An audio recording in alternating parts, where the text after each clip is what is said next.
Hello, ladies and gentlemen, and welcome to another episode of the Sports is My Love Language podcast. I'd like to welcome everybody here tonight. We got a great show, man, and as usual, I'm here with my crew.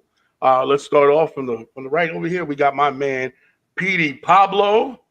What's going on, my brother? AKA El Schefter. What's going What's on? up, brother? Chilling. To the bottom left, we got my man, El Colombiano, AKA Javito. Yo. And not in the screen right now, but about to pop up. And for those of you who got audio, you'll hear his voice very soon. We got my man AK in the building. The rest of the crew took time. They had some stuff they got to deal with. But again, great show today. We have a couple of really cool things coming up. Oh, my man came back Phillied out. I like it. Okay. So let's start. So there's a big weekend in sports. Man, there's everything from golf controversies to, the Golden State Warriors to these other things. But we also sprinkled in some fun debating that we're going to do a little later. So let's start it off. Obviously tonight at 9 o'clock, we're going to lead you in to that game 4 of the series. So let's start off with Golden State, Boston. Okay, give me your thoughts on what you saw, what you've seen. Do you think certain things are sustainable, or what was the anything in particular you saw that was going to be used as an advantage later on in the series? Or do you think, just give me your best opinion, your bet and your pick for today's game. Let's start, Petey Pablo. What's up? Well, it looks like, that last game was what I think a lot of people were expecting to see out of Golden State versus Boston, right?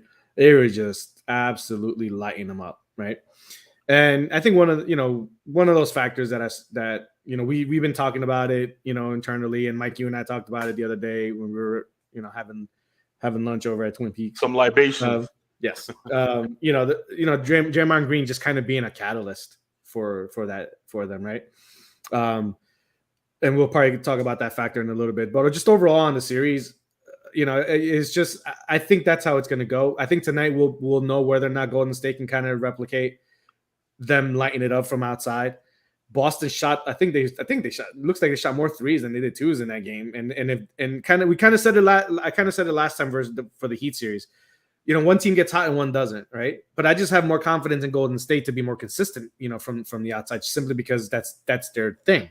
That's part of their game. It's not their only game, obviously, but that's a huge piece. And they have a lot of talent, a lot of guys that can shoot, and guys like Draymond being facilitators. And then on the defensive end, they're better defensively than I think people give them credit for. They're obviously not as good defensively as Boston is. But again, Draymond on the other end, on that end being the anchor of that defense and, getting under people's skins. So I'm really keen to see what happens tonight in this game and see if number one, Boston can be more efficient on offense, because they have to be efficient. They have to be. They can't have these scoring droughts against this team. Who do you think? This question goes for everybody when you turn to answer. Who do you think is the B? So we kind of established that they're trying to make Tatum the A. Who do you think is going to step out as that? It has to be Jaylen. I mean, it has to be Jaylen Brown theoretically, right?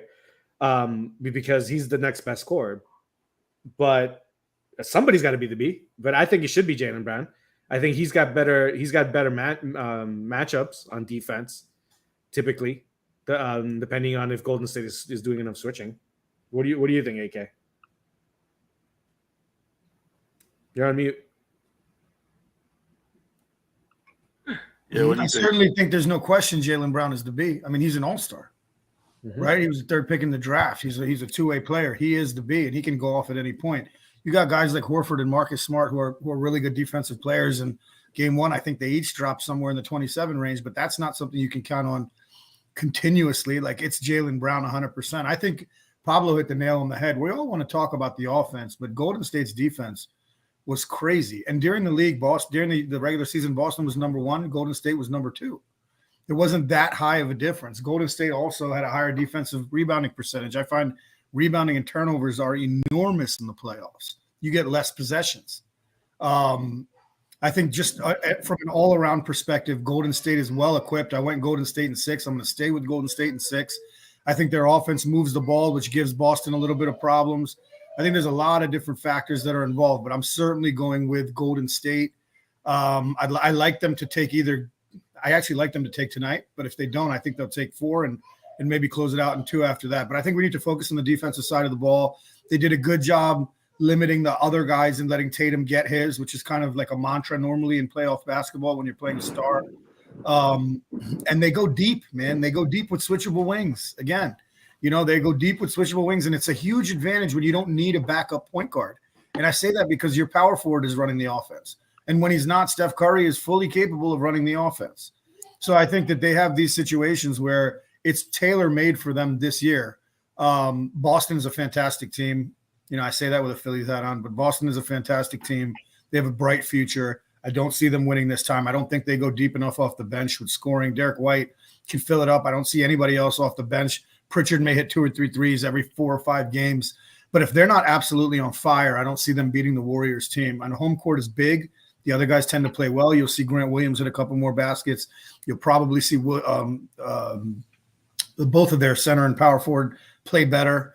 Robert Williams, you'll see the guys like Pritchard coming off the bench. You're going to see them play a little better. White will hit a few more shots, but generally, I think Golden State is well equipped to sustain that for 48 minutes with the spacing and the motion offense. You got your power forward at the top of the key, and you got your 1 and your 2 and your 3 just running all the way around and able to shoot 3-pointers and drive to the basket. So for all those reasons, accentuating defense, I like Golden State.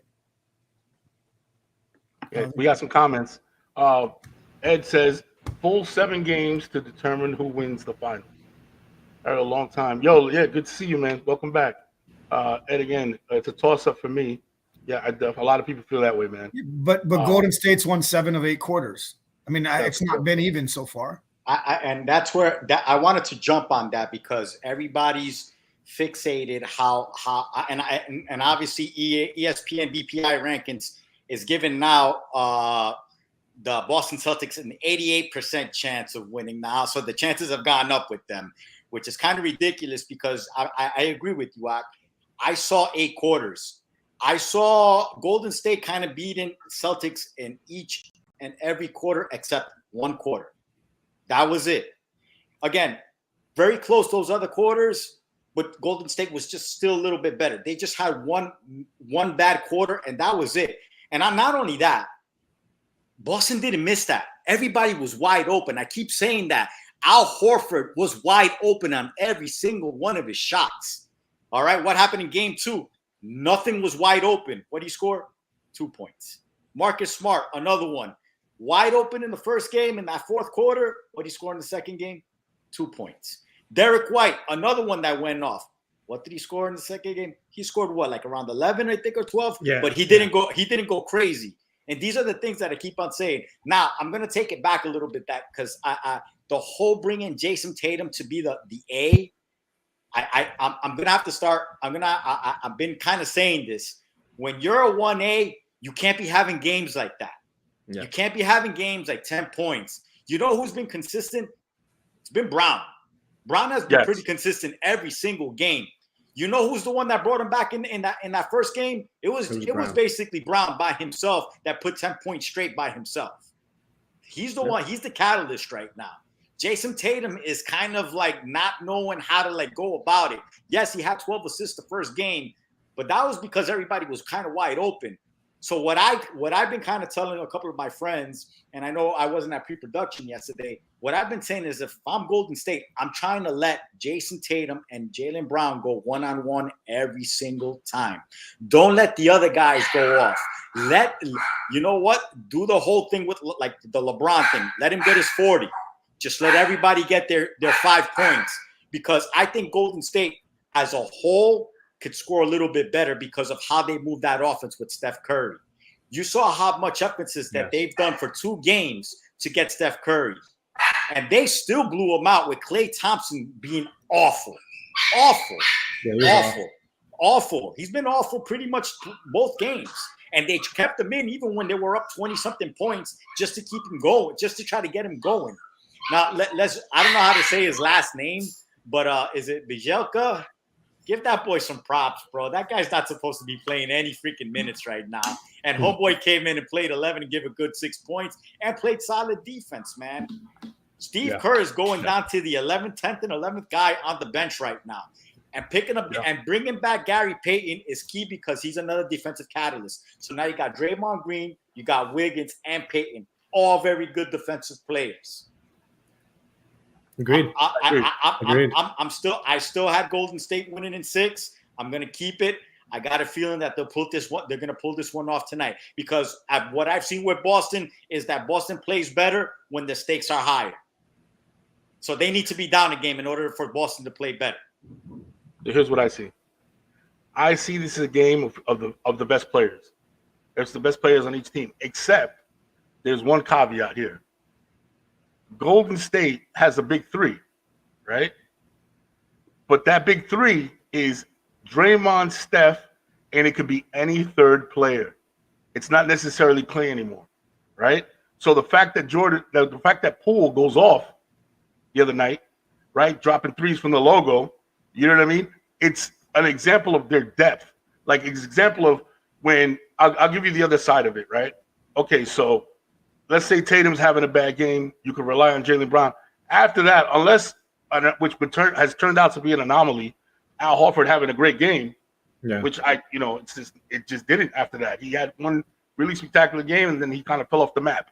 He does the intangibles, but offensively, he's fallen off the map, right? So they don't have that. If their 2 aces are off, they just doesn't seem like they have that third gear, that person that can come in and say, all right, F it, I got it. You know what I mean? Where the Warriors, right, it's like just by the law of numbers, they're like, okay, well, the next man up. Clay's just playing, he hasn't really full potential this series. All right, cool. You know what? Poole comes in, boom, I got it. In the last series, who did we see come in? Wiggins came in, boom, he got it. You know what I mean? So it's like Steph has to be solid for them. He has to be solid. Draymond has to be Draymond, right? He has to facilitate the offense. He has to be that enforcer that he says he, quote unquote, enforcer that he tries to be. He has to be that guy for them, okay? And then on the third one is they literally have interchangeable parts at this point. Don't get me wrong. Early Clay back in 2017, 16 Clay, that guy was a monster. That guy was a 3-headed monster. Now I feel like maybe not, it takes some, I was reading something that says his particular injury needs another year. He's like a year away from really he had 2 separate injuries, really. Right. It was a knee and an Achilles. Exactly. So he's like a year away from just physically being able to do it because he has to overcome a lot mentally this year. Yeah. Right? Okay, cool. I'll give you that. But in this case, they did a good job because it would not surprise me, right, if the standout this game is Wiggins. It wouldn't surprise me at all. Not offensively, but let's say he does something. It just seems like that third guy manages to step up, right? And they have that gift compared to Boston. Boston is like 1, 2. And here's the other thing I have when it comes to Boston. This might not be a popular take. You guys might be like, nah, it might get crazy. I'm going to say this. I like Tatum in this particular series, better when he's facilitating, like he did in, what was that, game 2? Game 1. Was it game 2 or game 1? The one they won. Game 1, yeah. Game 1, where he was like, he was off, but he was facilitating, and he was moving, and he was getting people involved. And it seemed like their offense ran smooth against this particular type of defense, okay? Now, when they try to make him the guy, we've talked about this before. For some reason, he's an all-star. He's great. He's an all-pro. I agree with that. But something about my eye test kind of just pulls back when it's time to be like, yo, this is the guy. This is it. He's the one. Really about that, is it then, obviously none of us are the ones crowning him this, but then is it fair to say that he is that level just because he's been an all-star? I don't believe so. I mean, he's still young. Right? Remember he's when we talked about 25 years old, right? Or when we talked about it, his youth is on his side. Youth is on his side, and he's in a good system where they're going to highlight him. They're gonna push him. That's great. He has a lot of future. But my thing is today, if I had to say today, he's phenomenal. He's great, except I think he's one of those guys that feels the pressure. But that's what I'm saying. Is the expectation fair to him to be labeled at that guy? No, but so then if he doesn't you're the achieve best player it, on the best team. but that's different than being the best player on a team is different than being a superstar, all-star level. You expect to carry and do. You know what I'm saying? There's a difference between saying you're the best player on the squad and then the expectations that are held of you. We need to slow down here. This is an all NBA first team player. Yes. This is a guy This is a guy who just beat Kevin Durant and Kyrie Irving and then just beat Giannis. Granted, we all believe that they probably would have lost if Middleton was there, but you just said that he's a big two going against a big three. And this is the big one out of those. Like I don't think that we can downplay that. I think it's a depth issue, man. Like not only do you have more firepower on the starting five, but who comes off the bench for Boston? You come off the bench with Grant Williams, if Horford's starting, Derek White and Pritchard. They literally play no one else. Yeah. Now, if somebody gets in foul trouble, you're going only 7 deep.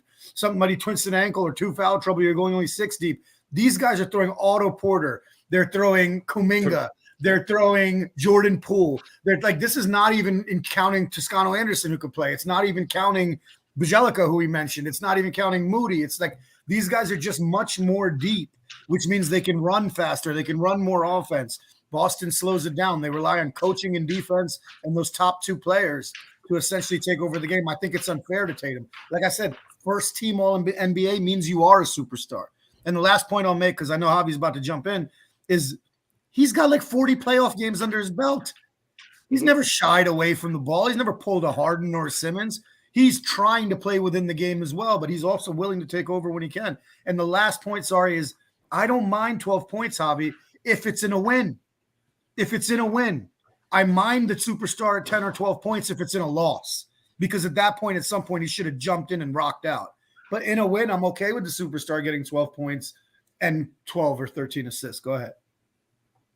Go ahead, Al. I got you, man. Don't get me wrong. Like, you get 12 points and you win, that's a win, right? No, regardless. But what I'm talking about, if you're your 1-8, you expect a little bit more. You expect a little bit better, right? You don't expect a guy to. So let's be honest, man. It wasn't him that really brought them back in that fourth quarter. All right? It wasn't him. We go back to Brown. Brown was the one that scored 10 consecutive points, then Derek White, and then it just opened up the floodgates for Al Horford, for Marcus Smart, even Grant Williams hit a 3, and it wasn't Tatum. That's what I'm saying. Tatum did not do anything really. Yes, he facilitated, but it was just them basically making every single shot. Now, what I'm talking about is like Steph Curry had a good first game, had a good second game. You don't see him shine away or really having that bad of a game. That's what I'm trying to say with him. He's a great talent. I just feel like at times he mentally loses a little bit of focus. You can see it with his turnovers at times. He's throwing cross-court passes that shouldn't be thrown, and that's where I think Jaylen Brown is more of the cerebral guy that kind of just basically takes it within and starts taking the mid-range, starts taking it to the hole a little bit more, as Jason Tatum is looking to basically get going from the outside as opposed to just taking it in and getting into foul trouble. He figures it out. It looks like 3 quarters later, instead of figuring it out from the beginning, hey, maybe I should attack, because if I start attacking right now, that's just going to open my J if I start basically getting buckets at the hole. All right. But Jason Tatum is a phenomenal talent. He's only 24 years old. But you know who was 24 years old and was great? Kevin Durant. We'll just keep on going. Even Luka. Isn't Luka younger still? Yeah, I'll ask you that right there. Perfect, Javi. You just did it. Do you get the same sense? And maybe this is not a fair comparison, but do you get the same sense of who do you trust? Ball in hand, game on the line. Who do you trust, Tatum or Luka? Luka. That's what I'm saying. Luka. I'm just not there. Like, who do you trust, him or Embiid, to make a play? I think they're on the same level. Yeah, at this point, I'm not throwing Embiid over Tatum or Tatum over Embiid. I think they're there, great talent. I just don't put the trust in them like I would put it into a Luka, or even into a Kevin Durant.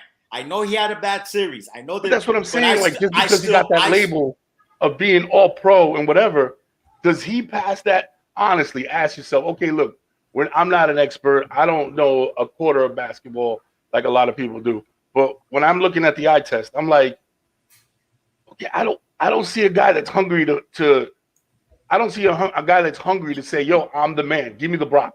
Let's go.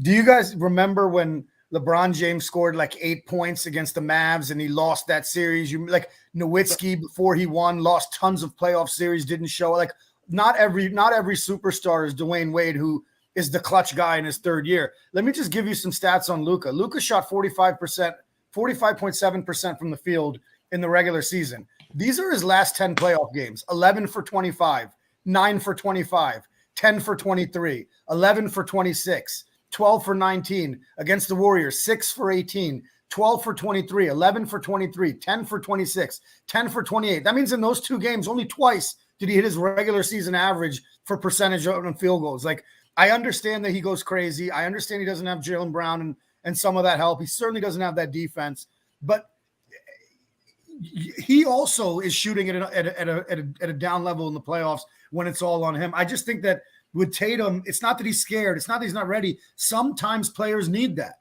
Now, he could end up being a James Harden who never ends up balling in the fourth quarter, right? Like, let's be real. But chances are, with his trajectory, he'll be more like LeBron, KD and Nowitzki, all these guys who ended up being fantastic, phenomenal players, but in their first couple of playoffs, and I know this contradicts what I said, that he has 339 playoff games under his belt, but he's still – every player has those. You'll see Curry has games like that. So I don't think we can knock him that way, and I think Luka's also part of that where he's amazing, but until he does it in the finals to win a championship – and to be honest to those stats, I think that's going to be an indicator really of today's NBA for these superstar players outside of maybe Kevin Durant, even to some games, even Steph Curry, because it's a shoot from outside. So I think percentage-wise, I think you're going to see those kinds of games more as opposed to the NBA that the 4 of us were used to watching, right? Where it was the shots were a little bit, they were more in the inside, right? Or people were attacking more, right?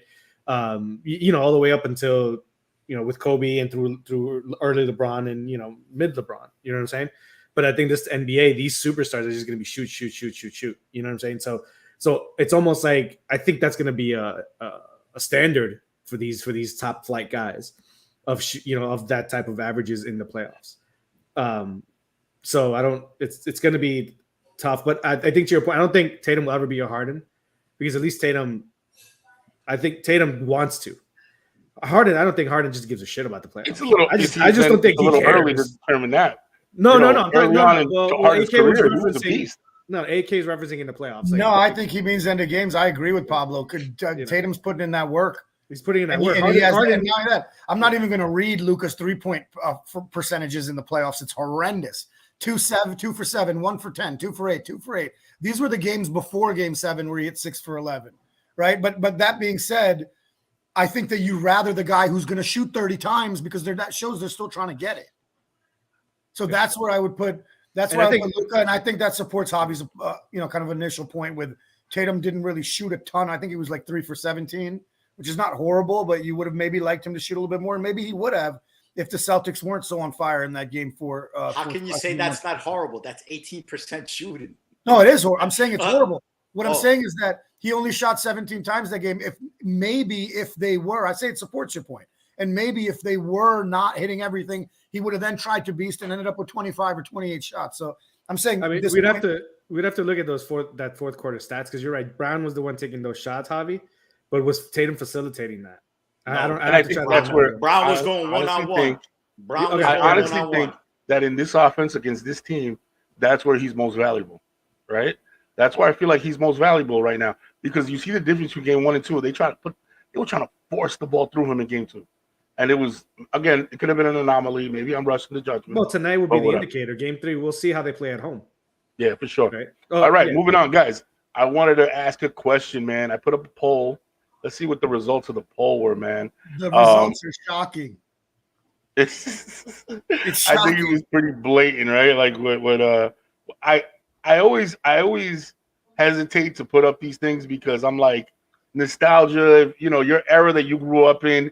People are so biased, man. They don't even like really dig. I don't think sometimes it's just automatic because that was their favorite team in that favorite era, and that era was better because it was my era, so they're gonna win. But I think that we have a healthy debate here. I think we have a healthy debate. We started it last night. And right now, the poll results are 76% to 23%. And the poll question is, who would you rather have, all things being equal, who would you rather have on your team right now? Draymond Green or Dennis Rodman? Okay? So, I say Draymond Green. Okay? The reason I say Draymond Green is because his defense is comparable. Don't get me wrong, Rodman's an all-time great, but his defense is comparable to what he does. All pro-wise, he's all defense. He's very comparable to what he does, okay, to what Rodman does. Number two, he's a reliable rebounder. He's a good rebounder. Not great, but good. So, like, Dre did something yesterday that I really liked. So he says he gave him a score, a 1 to 10. And he said on a scale of 1 to 10, Draymond is a 4 on defense. And then he said Rodman. He goes, Rodman, ultimate rebounder, defender, antagonizer. He's a 5. He's a 5 on defense. 1 to 5 scale. Cool. Right. On a scale of 1 to 10, 1 to 5. 1 to 5 on each position, he's a 5. He's the best, right? He's as good as it gets. But then you had to add offense. And we talked about Draymond Green, and we said Draymond Green is the facilitator in that offense. He leads the team in assists. Okay? He brings up the point at his position. He brings it up like a point guard, passes it off to left. Not only does he do that, on offense, he's an enforcer. He protects these little guys. I know we don't like the way he does it. People think he's annoying or he's a fake tough guy. Okay, cool. You can believe that. But what I'm saying is on his team, he plays that role. You know what I'm saying? And he'll bulldoze to clear the path for them. He'll step up. If he's somebody getting Jordan in Poole's face, he steps up in between them. If he sees somebody trying to check Steph, he's right there. You know what I mean? So that's a valuable asset again on offense. He rebounds. He's a decent scorer. He can score if you need him to. You know what I'm saying? He's not a go-to guy, but he can. So my thing is this. Okay, so let's give Draymond a 3.5 on offense. That's an 8.5 player up against a 5. So math alone will tell you, I know you're going to, but this, that. My math says Draymond Green, because of the fact that he has any use on offense. Now, I'm not saying Rodman can't. I'm not saying he's never has.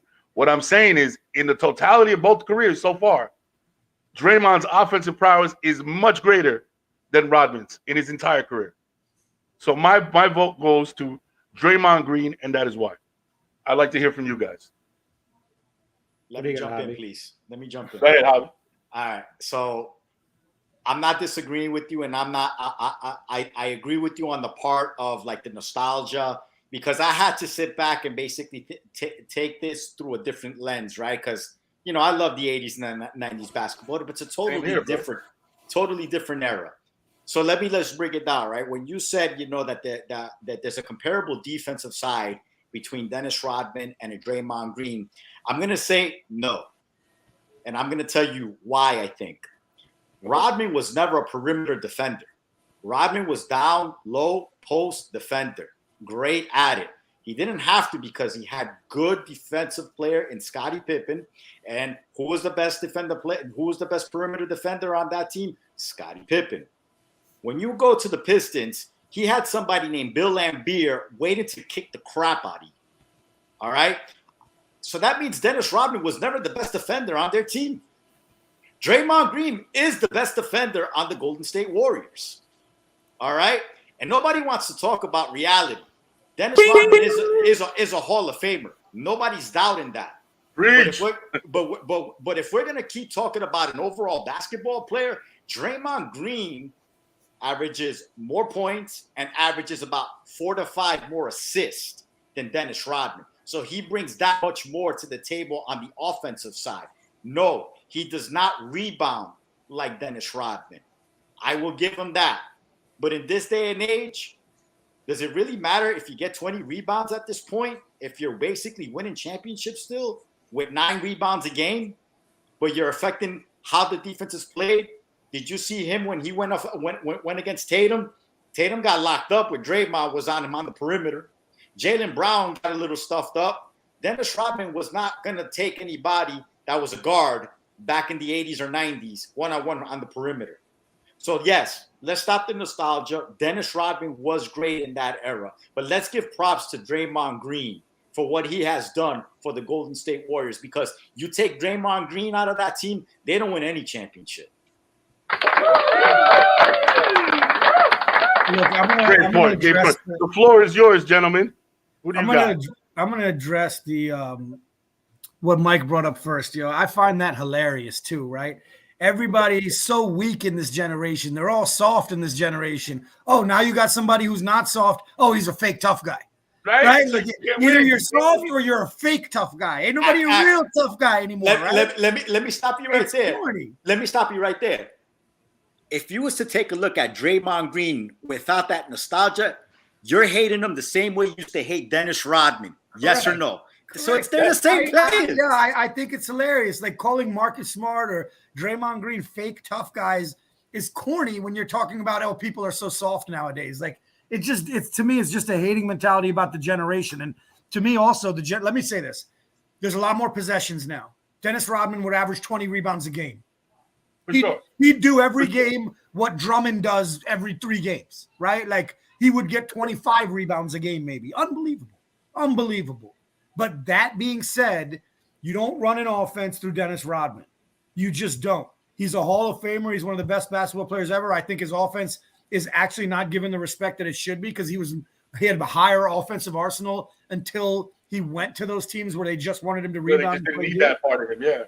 I would say that Scottie Pippen was an all-world defender. Michael Jordan was an all-world defender. But I'd have never seen anyone defend Malone, Shaq, Mourning like Dennis Rodman. So I'm not even going to say that like that he wasn't the best defender on the team or anything like that. To agree. But he also, I mean, at that time, you couldn't play zone defense. It was all man on man. There were switches. Correct. Right. So he ended up on it and he could play that. So I take all those points. I still think it's complete bias of generation to say 3/4. If you make an argument, I'll listen to you. I think it's debatable. But 75%, ridiculous. Go back to Draymond Green. Go right back to Draymond Green. You have part of the reason why I think Scottie Pippen gets so much props, right? It's the same reason why Draymond should. He has the ball in his hand facilitating the offense. Would Golden State ever win without him? I'm likely to think that they probably – look, if they had Durant, Klay Thompson, and Steph, yes, they were going to win without him. But that regular team, no, they would not have won without him. And I think a biggest part of it is it allows now you have your power forward at the front. If you're running your traditional lineup, you can have what used to be McGee, or you can have now Looney at center doing the rebounding for the offensive rebounding for second shots. And now you have Klay, you have Steph, you have Wiggins literally running off Reggie Miller, Rip Hamilton screens, Allen Iverson screens, running all around, getting at the top fake. Somebody else is running off a double screen. You got a back pick. Like it's perfect to run the offense with the personnel they have. So Draymond Green is the engine that runs the Golden State Warriors from an offense and from a defensive perspective. For that reason, I am actually going to go from a complete package for Draymond Green. I'm going to just throw some quick stats out there, and then you guys comment, and I'll throw it to Pops. Minutes per game, 31.7 for Rodman, 28.5 for Green. Points, career I'm talking about. 7.3 Rodman, 8.7 Green. Field goal percentage, 52% Rodman, 44% Green. 3-point percentage, 23% Rodman, 31% Green, right? Then you look at rebounds. That's where it's 13.1 to 6.9. But assists, 5.4, 1.8. Steals, 1.4, 0.7. Blocks, 1.0, 0.6. Now, again, I understand there's less possessions. It's going to lead to less assists. It's going to lead to less steals. It's going to lead to less blocks. But this guy is a cornerstone player on one of the best teams in the history of basketball. He's not only the best player on defense, but he's the top assister and rebounder on the team, as well as the offense runs through him. For those reasons, I'm taking Draymond Green in today's NBA. Nice. I agree, man. Pablo, okay, let's see the Lone Bulls fan. Let's see what he's got to say. Well, I'm going to preface, before I make my position thought, I'm going to preface the fact that, yes, I am a Bulls fan. And, yes, many years ago, I had wings with Dennis Rodman here in Fort Lauderdale when my cousin owned a little hole-in-the-wall shop. So I'm just going to preface my comments with that first. My comment is not going to be straight up defending Rodman, because I hate these not that I hate, but sometimes it's hard to have these conversations when you're comparing two players from an era. So as you guys know, I'm very logical and analytical and stuff like that. So my question is, what type of team are we building? Or what are we talking about here? Because you're right. If you want someone to facilitate your offense at that position on the front court, okay, then of course I'm going to take Draymond Green. But if I want a defender and your job is to defend and rebound, I'm going to take Rodman over Draymond Green every single time. So I mean it sounds boring, but that's just what it is, strategic wise. But if you ask me who I like better, of course I'm going to tell you Rodman because I am the Bulls fan. I think he is the better defender. I think the points per game to your point, AK, are basically the same, and Rodman had less possessions in his era, like you mentioned. I think Rodman was just a savant at what you asked him to do, which is defend and rebound. Would Draymond Green be hesitant to defend Malone and Shaq and all those guys? Hell no. Hell no, he wouldn't be. So that's kind of what my whole point is. If you stick Draymond Green in that era of defending, I think he would do a really good job of defending those guys. He would definitely not shy away from it. So at the end of the day, what are we asking of these guys? Now, if they were the two similar players, then that's maybe that's a different conversation. But Rodman didn't have to do it because he had two of the best players in the world, facilitating, right? Or even defensively, where he was, you could say, was he the best defender in his team? Probably not, because Jordan and Pippen would be there, and even Ron Harper was actually at times considered the best defender because he got to hand check, but he would be up in the guard in their point guard's face. Mm-hmm. So, two different eras. My take is not exciting. You guys, I understand why you guys would take Draymond Green at the end of the day. If you were building a team and then you're going to take him over Rodman. I get it. I'd go I'll say this, right? If we grab Dennis Rodman, right, and you put him on the Golden State Warriors, right? I don't think he does enough, right? I don't think he does enough on the offense to be able to do that, right? But like you said, I think if you grab Draymond, he does enough of what Rodman does to be able to survive in his era. So even if I grabbed them and I switched them, but what I'm saying is, are you telling me that if you put Rodman on Golden State, that Golden State couldn't run their offense? You'd have the number one. You'd have the two best shooters in the league and the best rebounder, arguably, in the last 50 years. Yeah, but it's a different league. Remember? Okay, so check this out, and that's the point I was going to get to. The point I was going to get to that Draymond is on defense mirrors the new generation where the big men want to be out on the perimeter on the 3-point. He can guard that, right? He can go out there. He could be protected. He has that same hybrid that we're seeing now on offense, where these big guys want to stay outside and shoot. Nobody wants to play with their back to the basket anymore. I think Draymond is perfectly adapted to that, right? Where we just said it. We're like Rodman out on the perimeter. It's nice.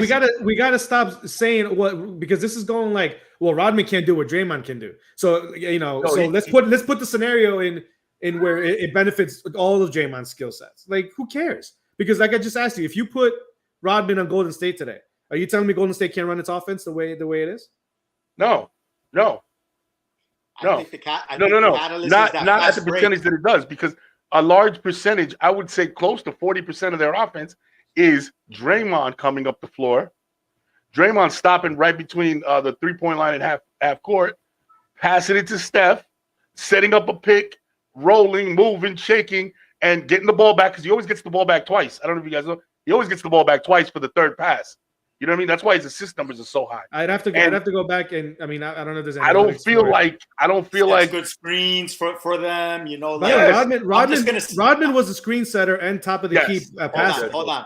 Let me just we're picking. I'm going to talk about all intangibles here, and because we're talking about two all-time greats, in my opinion, will end up being two all-time greats at the position.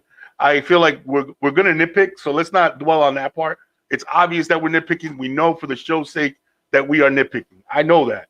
I know I'm being a little extra. I'm being Stephen A. with, whatever. No, I get that. But for the sake of this discussion, I think that that's important. I think that it's important that, let's pick them apart little by little, and let me see. And I don't know. I just keep saying, I wish Dre would have been on today, because he made the best point last night when he did the numbers thing. He goes, No, all he Even- said let's was that say let's Draymond say is better you feel offensively than Rodman is a 5 on defense, and let's say Draymond's a 3. That's still 6.5 to 5. It's still 6.5 to 5 because I'm only giving him 3.5 on offense. You know what I'm saying? So it's like to me that no matter how you cook it, and that's why it surprised me. And when I was looking at like what AK said, that's why when I was looking at this poll, I was like, I should have. I mean, I should have known. I should have known it was gonna be like this because, yo, dude, let me tell you something. If I put on right now, hey, do you like the Decepticons or whatever? Yo, people just, when I was 7, I ate cereal and watched the Decepticons. Yo, the Decepticons are better. You know what I'm saying? It's always gonna be that. It's always gonna be. It's those Chicago's fans on that bullshit. Fucking douchebags. The fucking bulls. The Javi had bullshit. something to say. I did. The reason why, like I didn't pick Draymond or Rodman. I just think that the disrespect that I saw in the poll was weird to me because I'm just there thinking to myself, I'm like, are we not looking at the intangibles that Draymond also brings to the team? Like he's an actual leader of that team, right? Like Rodman was not a leader. He had to be told, this is what you do and this is what you need to do. While Draymond is more telling people what to do on the defensive side, telling what they need to do on offense, the picks and stuff. There's added value to that, as far as the leader is concerned. So like that's why I'm just there. Like I don't know what the hate is, and obviously it's the nostalgia. You're absolutely right. Would I rather watch freaking? I don't even know what today's cartoons are right now. But if you was gonna tell me any cartoons from today, from back compared to any of the '80s, I'm gonna pick the '80s, obviously. But that's just it doesn't mean that the cartoons of today are garbage. Dude, I get it. I get it. But like it happens. It's so funny that you're saying that because to me it just happens with everything. Like it happens with everything. Like for instance, right? You put up a poll right now. Hey, what song was better, Baby Got Back or Dreams and Nightmares by Meek Mills? Yo, today's rap sucks, man. Yo, Baby Got Back. Baby Got Back, bro. Hell no, man. Baby, why? Oh, because it was the 90s. Okay, brother. Okay, I'm done. I'm out. Well, I'll tell you. One song that talks I'm out.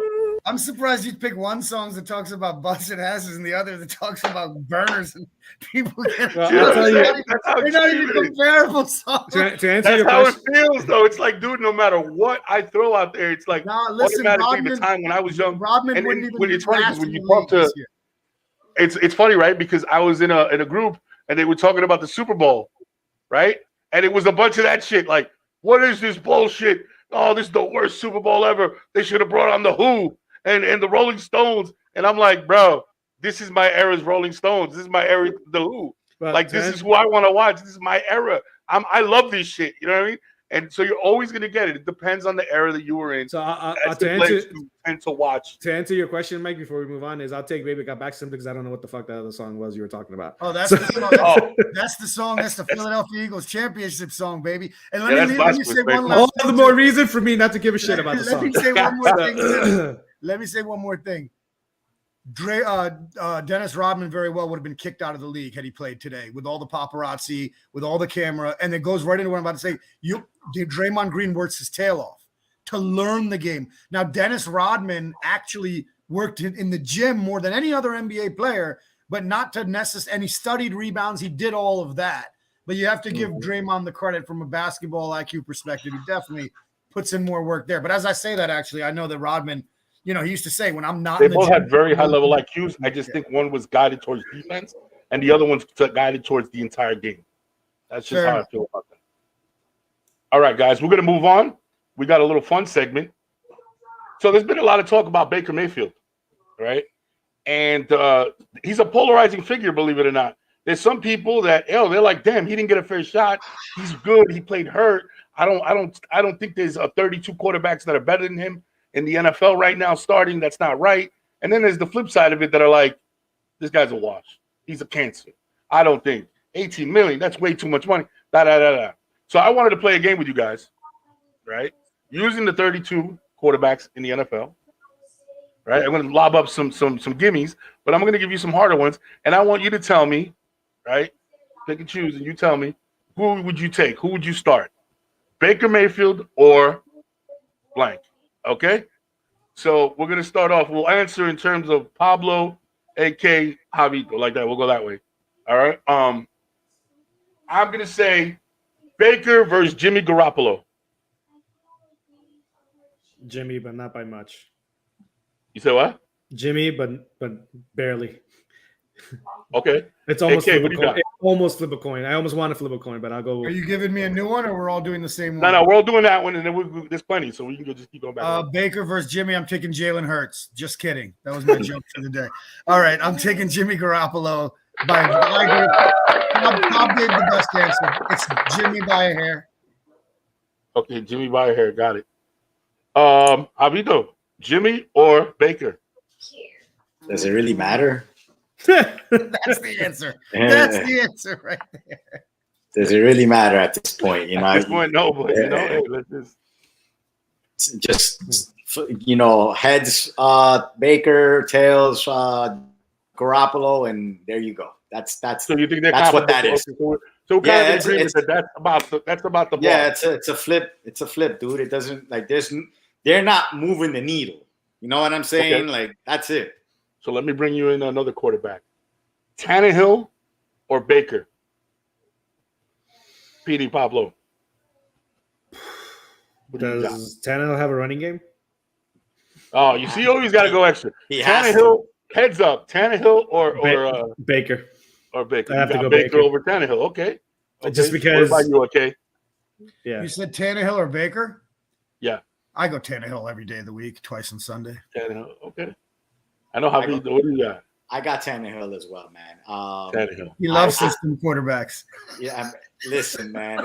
When it comes to Tannehill, I'm not a big fan, but it's obvious, he can take a team a little bit further, even with the running game, than I think Baker Mayfield can. No, you mean without a running game?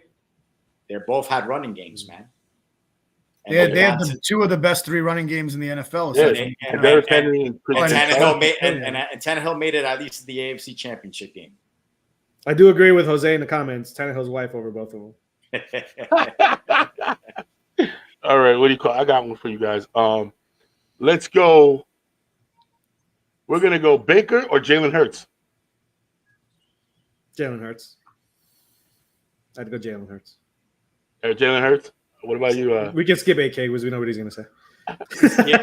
He already made the joke, so it's obvious. Yeah, exactly. I actually am gonna. You guys are gonna be stunned right now. Really? Right now, actually, I think. See, this is tough because from a leader perspective, Jalen Hurts all day, every day. But from a so far football perspective, I think look at what happened with a lot of these quarterbacks that really weren't passing but were running a lot. Griffin, there's a lot of them that by their second year, teams tend to figure them out a little bit if they can't make the reads. So unless Jalen Hurts improves, Baker is a more valuable, better player all around today. But I think that the upside of Jalen is way higher than Baker's. Ooh, okay. Wow, I didn't see that one coming. Javito, what do you got? Yeah, I'm taking Jalen easily. You taking Jalen? I'm taking Jalen too. I watch him. He can't read defenses. He can't like Baker will miss throws. Baker will do things like that, but Jalen will miss wide open receivers because he can't go past the first read. And he's set the record for the least amount of throws outside of the hashes. Like it's crazy his limitations. We had the number 1 rushing in the league, and he was a big part of that. But if he doesn't make huge strides, he ain't it. Next year we're gonna be trading 2 picks for a draft pick. Let's do this one. A throwback to the number 1 and number 2 pick. Baker Mayfield and Tua. Ooh. Damn it, which Where are we going there? What are we thinking? Ooh. Baker Mayfield and Tua. PD Pablo, what you got? That's a tough one. Ugh. Boy, that one's ugly. That's the ugliest one yet. Do I go with what they've done up until this point or what I think is going to happen going forward? Logically, I have to go with what's happened. So this is another one. Like I think it's almost like Javi's scenario. Heads, Baker, tails, Tua. But I guess I'll say Baker by skinny hair. Okay, next. Akil. That's a tough one, man. I mean, I think at this very second, Baker probably is a little bit better than him, but I think that Tua's upside is much better than Baker's. And that's what I was struggling with. Is like as a Dolphin fan, my man Jose says, as a Dolphin fan, Baker is the answer. Jose's a Dolphin fan, a Bucks fan. They went what 8-1 in their last 9 games, and Tua had pretty good stats. I mean, he was between 25th and 30th, I believe, in the league for downfield throws, but in general, you're going to have Tyreek Hill and you're going to have Jalen Waddle just doing cross routes, slant routes, 5 and outs. I mean, this is and they have Giltecki, whatever his name is, the tight end is solid. Just for context on those downfield throws that he was second in, he was also second fewest attempts. Just for context. Who was second? Tua. What do you mean by he was second? Because the stat that was out there about him, deep throws, 25 or more, that he was like whatever it was, 2, 3, whatever. But second fewest attempts. So for context, it's like, okay, you were good with the few that you did, but the stats I saw showed him between 25th and 30th in the league on certain deep throw rankings. So like it was a higher I don't know if it was yards or completions or something like that. But look, if he doesn't show, they got to get rid of him this year because you can't waste the offense that they have. Yeah. No. What you got? I think they went all in, right, at key positions because they're like, that's what they're looking for. They're doing that. Okay, which leads me into, I was about to say the name. Baker Mayfield right now on the Giants or Daniel Jones. Fuck that. Daniel Jones, man. What's wrong with you? Toss up. Daniel Jones. Toss up. You guys, really? Hold on, Petey Pablo. Honest answer. You joking or are you serious? You said right now, right? Right now? Yeah, right now. Baker Mayfield or Daniel Jones. I feel Jones is going to be better in this offense. Let me go back to the Tua thing, which is basically kind of similar to the Jones, because I'm going to pick Tua and I'm going to pick Jones. Give them guys a line like Baker. Baker has had a line, and I feel like Tua would do, and Jones would be better than Baker. Because he's had a line. Those two guys have not had a line. Mm-hmm. So give them the extra second, and I feel that they do better than Baker Mayfield. How much do you guys think that his shoulder injury, Baker, made any difference at all last year? It was a non-throwing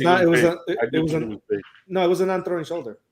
Yeah, I just think he shouldn't have played. I think he should have. Anytime he got sacked or knocked down, he was landing on that shit. That pain is serious. I mean, again, I don't think it directly affected his throwing, but it just affected his I think mentally.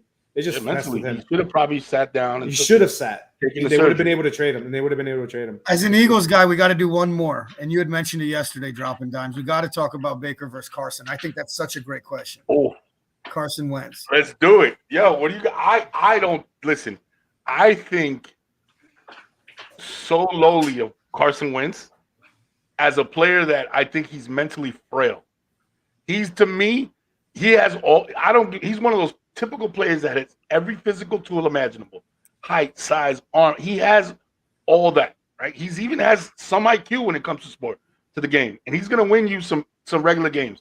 But that guy will lose you some key games because he freaking disappears, bro. He disappears. And I'm like, Jesus Christ, man. To me, that's as a quarterback, that's unforgivable. Disappearing is unforgivable. It's the reason I hate Sam Darnold so much. Sam Darnold was don't get me wrong, a rookie against what do you call it? But the day he said, yo, I see ghosts. Bro, you're the leader of men. You're not allowed to see ghosts. You're not allowed to come out and say that out loud. You know what I mean? And I feel like Carson Wentz mentally, first of all, he gets hurt and this and that. And he had some good games with Indy. He had some good games. But I think Indy feels the same way I feel because they were like, the eye test says you weren't it, man. You weren't it. When we needed you, it just, you weren't it. I would like to hear what you guys got to say.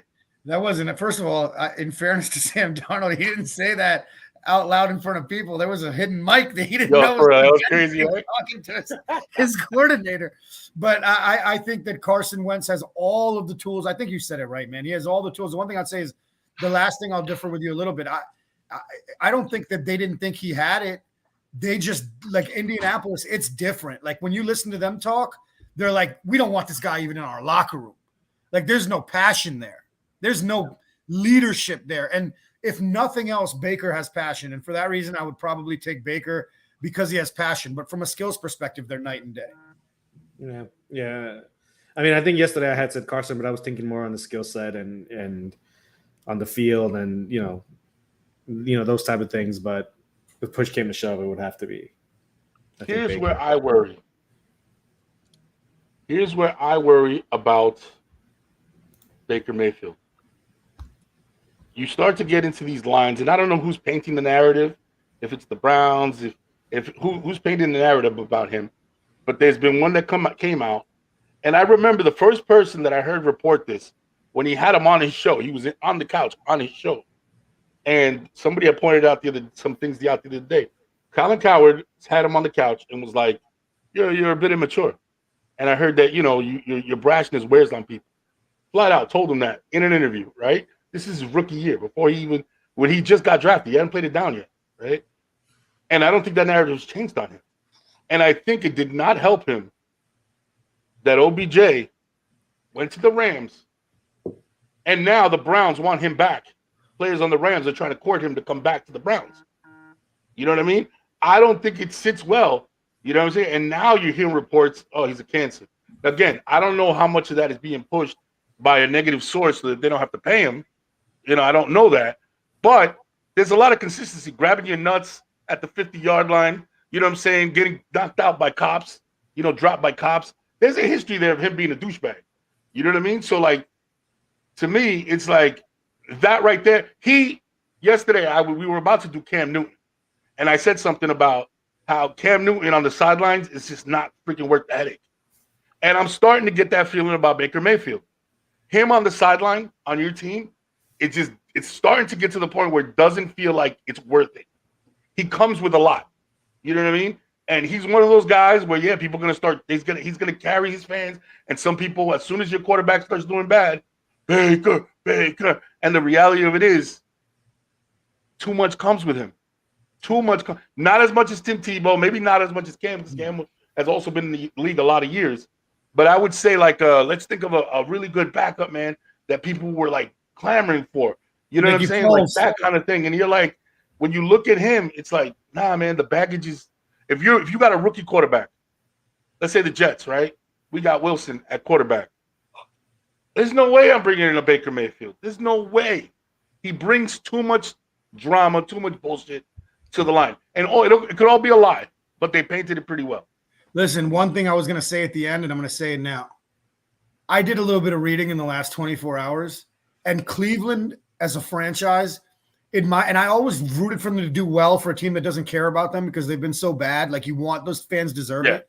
They get no slack to talk about character. I've read some of the stuff that I never read about Deshaun Watson. He is a goddamn scumbag, And I say that even more pronounced because when you read, he didn't do he did it to these massage therapists. And if you guys know, a lot of massage therapists are girls who never found a career. They need to single moms who want to make a dollar and don't want to do stripping. And to all the massage therapists, not everyone is like this, but there's a portion that are. And to that girl in Puerto Rico that gave me I'm just joking. what Deshaun Watson did, I got a dog, I got 2 daughters, I got women in my he is the definition of a scumbag, and I would never let that man anywhere near my football team. I agree. And you know what's going to come out? He did is he preyed on these girls because he knew that this was their only way to make a living. Massage therapists are not rich. They're normally girls who don't have college degrees, need to figure out a way to get paid, and don't want to go into stripping again. Not all. There's some who want to do it. We're going to find out. But he did some really, really effed up stuff. And so if you're Cleveland, you did the research. You saw these things. And you still gave him the highest guaranteed ever to win football games. So don't talk to me about character. Don't talk to me about right or wrong or morality if you're a Cleveland Browns fan and you support Deshaun. I don't believe he should never be able to play football again.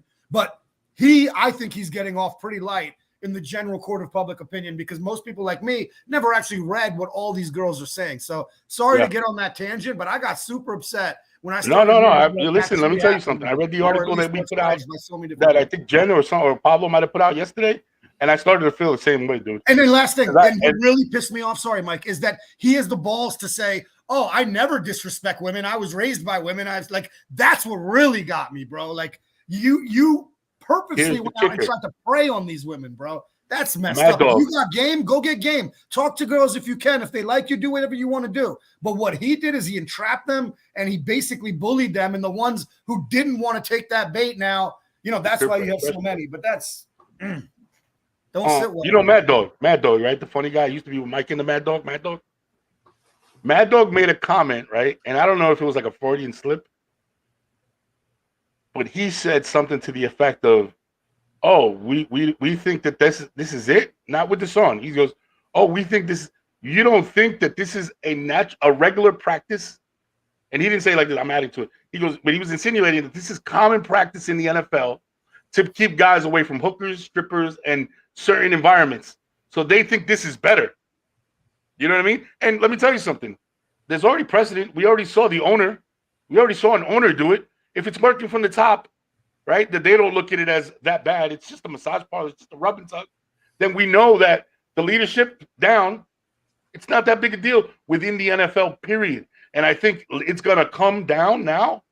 Now that Deshaun and now that they're doing the due diligence and now they're seeing all this shit coming out, don't be surprised if other players get run over by that bus.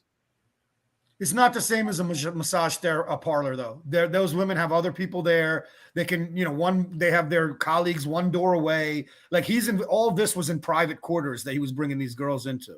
I've said enough. I'm not going to go any further, but I don't think it's the same thing as a massage parlor. No, I'm just saying that the culture of Massages, we have the Washington Redskins, we have the owner of the New England Patriots, we have Deshaun Watson, right? We've had Ben Roethlisberger and the countless other things that happened. There is an underlying culture in the NFL at this point. At this point, it's safe to say that there's an underlying culture in the NFL that a lot of these behaviors were considered acceptable until they shone a light on them. Once they put the light on them, all of a sudden it's like, oh shit, nah, no more. No, that's terrible. That's terrible. That's terrible. All right, guys. Well, we had our show and it kind of flew by today. We wanted to get to some other stuff, but we'll save it for next week. As always, we got a lot ahead of us. I want to bring the show to an end right now, and I wanted to thank everybody for commenting. I wanted to thank everybody for contributing, whether it was through the poll on our page, and they're commenting on that, whether it was on our feed today. But don't forget, if you still have something to say, you could always come back, repost. You could always come back, comment, like, share, right? But now the beauty of it is, if you might have missed something, maybe you had to take care of your kids, you had to go cook some dinner, you had to put something on the grill, whatever it is. Here's the good news. The good news is now you can take us with you. Now you can take us with you. And we'll be on Iheart, we'll be on iTunes, Spotify, and you can check us out weekly. As of tomorrow night, the show will be on. You can listen, give us a download, let us know how we're doing. Man, send me a critique. You know what I'm saying? Let us know, hey, you guys need this. Why don't you try this? Why don't you try that? We're open to it all, but most important, we definitely want our audience interaction. And with that, ladies and gentlemen, this has been the Hopeful Romantic Podcast. I'm your boy Dropping Dimes, a.k.a. the Hopeful Romantic, a.k.a. the feminist with chauvinist tendencies. And I'm here with my boy Petey Pablo, a.k.a. El Schefter, my man A.K., and my boy El Colombiano, Javito, and we are signing out. Peace out, people. Take it easy.